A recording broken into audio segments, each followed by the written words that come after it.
Imagine waking up in January in interior Alaska. The sun does not really rise. It just leans over the mountains for a few hours and slides back down. It is 30 below outside. The wind has been working at the cabin walls all night. The road into town is snowed over. And your hens, every single one of them, stopped laying eggs back in November. They will not lay again until the days get long. No eggs from the coop, and the nearest grocery store is a 2-hour drive on a good day. Longer if the pass is closed. Longer still if the truck will not start in that kind of cold. Now imagine opening your pantry cupboard that same morning and finding 24 eggs from last August. Still good. Still safe to crack into a pan and fry up for breakfast like it was July all over again. No fridge. No power. Just patience and a method older than the wiring in your walls. Older than the highway that brought that wiring up here in the first place. My name does not matter as much as the land does. I live off-grid in Alaska, and I have spent years learning how families up here kept eggs through winters that last longer than most people's patience. Today I am going to show you exactly how we do it, the same way homesteaders here have done it for generations, going back to before the first power lines ever found their way into this territory. A couple of these methods will surprise you. Stay with me, because by the end of this you will never look at a carton of eggs from the grocery store the same way again. Let me start with why this is even a problem worth solving. Because if you have never lived somewhere with real seasons, it might not be obvious. Chickens lay eggs based on daylight. More light hitting their eyes through the day. More laying, less light, almost nothing at all. Up here, the days get long enough in summer, 18, 19 hours of daylight some weeks. That hens barely stop laying at all. And the days get short enough in winter, sometimes down to 5 or 6 hours of weak gray light, that some flocks quit laying for months straight, no matter how well you feed them or how warm you keep the coop. You can give them the best feed money can buy. Keep a heat lamp running. Keep their water from freezing, and still get nothing for your trouble for weeks on end. Meanwhile, back in June and July, you are absolutely drowning in eggs. Some weeks we get more in a single day than the two of us could eat in a week, even feeding the extras to the dog and giving dozens away to neighbors. So the math becomes obvious once you actually live it instead of just reading about it. If you do not preserve that summer surplus, you either waste good food that took real feed and real effort produce, or you go without eggs entirely come winter, right when you want something warm and filling the most. Every method I am about to show you exists to solve that exact gap, the same way our grandparents and their grandparents before them solved it long before a single power line ever reached this state. None of it is complicated. All of it actually works, and none of it costs much more than a little time and a few jars. The first method is the simplest of all, and it is also the one most people get wrong without ever realizing it, usually because nobody ever explained it to them. Do not wash your eggs. A fresh egg comes out of the hen with a thin, almost invisible coating on the shell called a bloom. That bloom is the egg's own natural seal, applied by the hen herself in the last moments before laying. It closes up the thousands of microscopic pores scattered across the shell and keeps air and bacteria from working their way in. The moment you scrub an egg under running water, even just a quick rinse, you strip that bloom away, and the egg starts aging a lot faster than it would have otherwise. So the rule in our house is simple, and it took us a while to fully trust it. Collect the eggs, brush off any obvious dirt or straw with a dry cloth or a stiff brush if you really have to, and leave the rest alone. No washing, no scrubbing, no soap, no rinsing under the tap, just because it feels cleaner. The bloom is doing the same job that salt does for cured meat, or that rendered lard does sealing a jar confit. It is a barrier, plain and simple, and barriers work best when you do not go out of your way to interfere with them. The second method builds right on top of first, and it is just as easy to put into practice. Once you have unwashed eggs with their bloom fully intact, you store them in a cool, dark cupboard, not the refrigerator, just a plain cabinet that stays consistently cool and stays out of direct sunlight throughout the day. We use a cabinet on the north wall of our cabin that never warms up much, even in the height of a long Alaskan summer day. Eggs stored the simple way will hold for several weeks, sometimes a couple of months, with absolutely no other treatment at all, just time and a cool, dark shelf. There is a small bonus to this kind of slow aging that most people never hear about anywhere else. Eggs that sit for 2 weeks to a month are actually noticeably easier to peel once you hard-boil them later on. The white pulls away cleanly from the shell on a slightly aged egg, where a truly fresh egg straight from the nest box that same morning will often stick and tear and frustrate you at the sink. Keep that detail in mind, because it matters again later once we get into hard-boiling eggs for pickling. Now we get to the method this whole video is really built around. The one that lets eggs go from a brief summer surplus to a winter staple that can last well over a full year on a shelf. It is called water glassing, and it is older than refrigeration itself by a long stretch, going all the way back to farmhouses and stone root cellars long before anyone up here ever saw a single electric light. Here is exactly how it works. You take fresh, clean, completely unwashed, uncracked eggs, the bloom still fully intact on every single one, and you submerge them entirely in solution, traditionally a lime water mixture, kept down a crock or a large glass jar with a lid. The liquid coats the shell completely and seals every one of those tiny pores even more thoroughly than the bloom alone ever could on its own. No air gets in anywhere. No bacteria gets any kind of foothold. The egg essentially settles into a kind of suspended, sleeping state, sitting quietly in its sealed bath on a cool cellar shelf or the floor of a dark closet, waiting for the day you need it. Done properly, water-glassed eggs can hold for many months at a stretch, often well past a full year, which is exactly why that jar sitting in the cupboard from last August is still perfectly good come the following January. The eggs do change a little in texture as they sit. The whites can get slightly thinner and more watery once you finally crack one open, but they remain completely safe and perfectly usable for baking, frying, and ordinary cooking, very much like a fresh egg straight from the coop.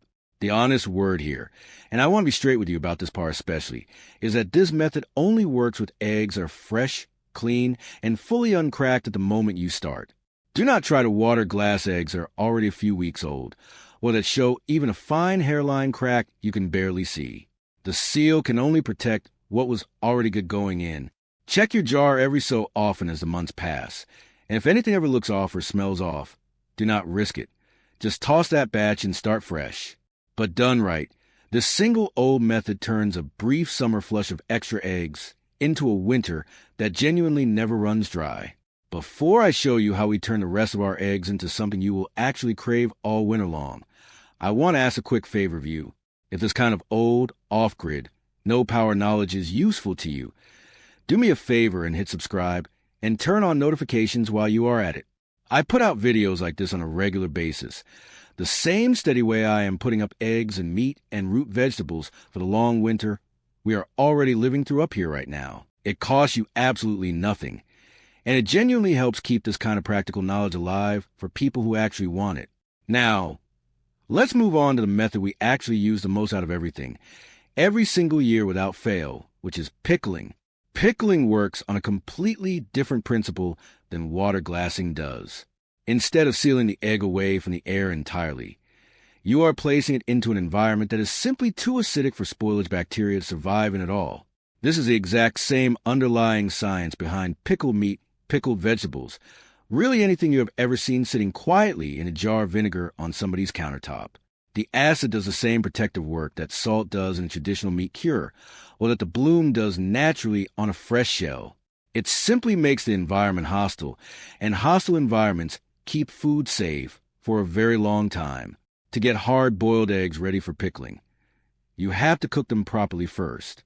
We bring a full pot of water up to a rolling boil, lower the eggs in gently with a spoon so they do not crack against the bottom, and let them cook for around 9 to 10 minutes, depending on the size of the eggs and how many you happen to be doing at once in a single pot. Once they are done cooking, get them into cold water right away to stop the cooking process and make the shells easier to handle afterward. If you're only doing a dozen eggs at a time, this whole process is simple and quick. If you're doing 100 or more, the way we sometimes do when the hens have really been producing, you will want a couple pots going side by side and a good deal of patience, because peeling that many eggs by hand genuinely takes real time and a little bit of company to make it bearable. Remember what I told you earlier about aging your eggs a couple weeks before boiling them. The shells truly do come off so much cleaner that way, with far less wasted eggs stuck to the inside of the shell. Once your eggs are boiled, peeled, and sitting ready in a bowl, the brine is what actually does the real work of preserving them. The basic ratio we lean on is roughly equal parts vinegar to water, with salt worked in at about a tablespoon per quart jar, and a touch of sugar to take the sharpest edge off the vinegar without making the finished eggs taste sweet in any noticeable way. From that one simple base ratio, you can build almost any flavor profile you want. And that is exactly what we do every single year, for completely different ways, depending on what we are in the mood for that season. The first variety, and the one we always come back to no matter what else we try, is the classic dill pickled egg. The brine leans heavier on plain white vinegar, with just a small splash of apple cider vinegar mixed in for depth, a little sugar, our standard salt ratio, and then the seasoning does the rest of the real work. Black peppercorns, a bit of ground cumin, plenty of fresh or dry dill, and a little coriander seed round the whole thing out nicely. This is the egg that tastes like a simple, honest country pickle, light and familiar and unfussy, and it is the one most people ask for first when they visit. The second variety is a spicy pickled egg, and in our house these disappear from the shelf faster than anything else we make, every single time. The brine here is a clean 1-to-1 ratio of vinegar to water, a small touch of sugar, and that same salt measurement as before. The real heat comes from a generous mix of habaneros, jalapenos, and serranos packed right in tight alongside the eggs, along with plenty of garlic, sliced onion, a heavy handful of red pepper flakes, and a little brown mustard seed thrown in for extra texture and bite. These are absolutely not for the faint-hearted among you, but if you genuinely like real heat, this is a jar you will find yourself reaching for first every single time you open the pantry.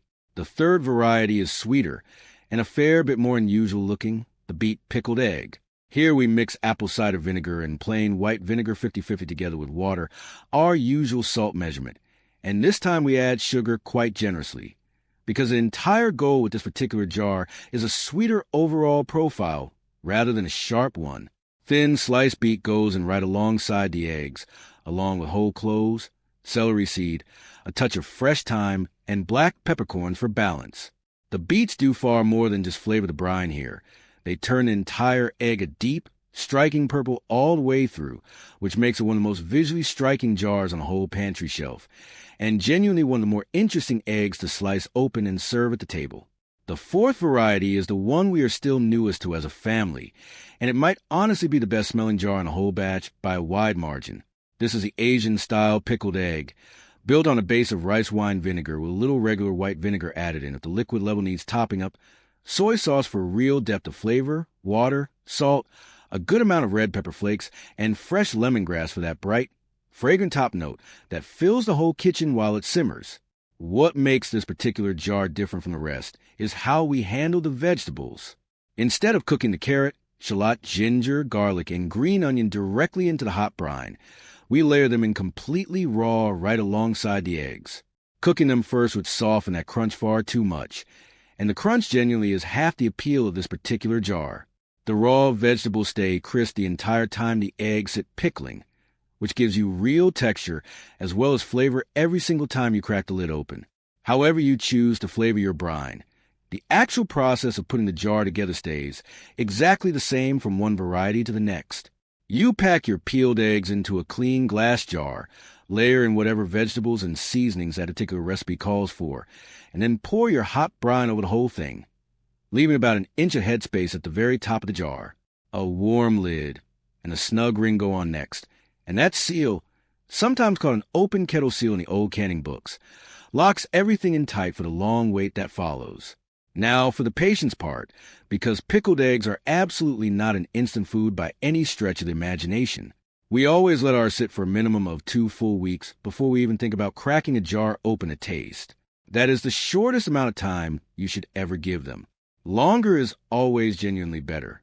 We have had jars sit for well over a full year in our pantry, and the eggs only ever get better with that extra time. The flavor working its way deeper and deeper into the egg the longer it sits soaking in that brine. As far as long-term storage goes, because the brine itself is both acidic and salty, sealed jars can sit safely in a cool, dark cabin pantry without a single watt of power involved anywhere, following the exact same basic logic behind every other shelf-stable preserved food we make. If you want a little extra peace of mind on top of that, you can water bath your sealed jars for about 15 minutes after filling, or simply keep finished jars in a refrigerator if you happen to have the space, and would rather be extra cautious. Either approach genuinely works fine. We personally just let ours sit out in the cabin year-round, and when we are finally ready to actually eat one, we pop that jar into the fridge for a little while beforehand, just to chill it down properly, because cold pickled eggs taste noticeably better to us than one served at room temperature. So that is a whole system laid out from start to finish. Water glassing for true long-term whole egg storage, simple dry cupboard storage for the shorter term, and 4 completely different pickled egg recipes that together turn a brief summer surplus into a full winter pantry packed with real flavor. None of it needs electricity. None of it needs a refrigerator running around the clock, month after month. It just needs a little planning while the hens are laying heavy in the summer light, so that when the dark months finally hit and the coop goes quiet for season, you are not standing in an empty kitchen wondering what on earth you're going to do for breakfast. This is not some survivalist trick we pulled together just for a video. This is simply how it is done when the nearest grocery store is hours away down a snow-covered road, and the daylight itself disappears for half the year at a time. My family eats this way every single winter, without exception, and honestly, the eggs taste better for all the extra effort. So here's exactly what I want you to try. Pick one method from everything we covered today, the simplest one that genuinely calls to you. If you are brand new to all of this, start with simple dry storage and a small batch of classic dill pickled eggs. They are forgiving, they come together fast, and once you have actually tasted one egg you preserved entirely with your own 2 hands, the rest of these methods will stop feeling intimidating almost immediately. Tell me down in the comments which method you are most excited to actually try for yourself. The water glassing, the spicy eggs, or that deep purple beet jar that looks almost too striking to crack open. And if your own family ever preserved eggs the same way growing up, I genuinely want to hear about it down there too, because that kind of old practical knowledge is exactly what I am trying to keep alive on this channel for the next generation. If this video helped you out today, do me one more favor and hit that subscribe button, because I have a lot more of this old, practical, off-grid knowledge coming your way soon, including a full, detailed deep dive on water glassing from start to finish next time around. Until then, gather up what you got on hand. Pick just one method to start with, and begin building the kind of pantry that genuinely does not care whether the power is on or off.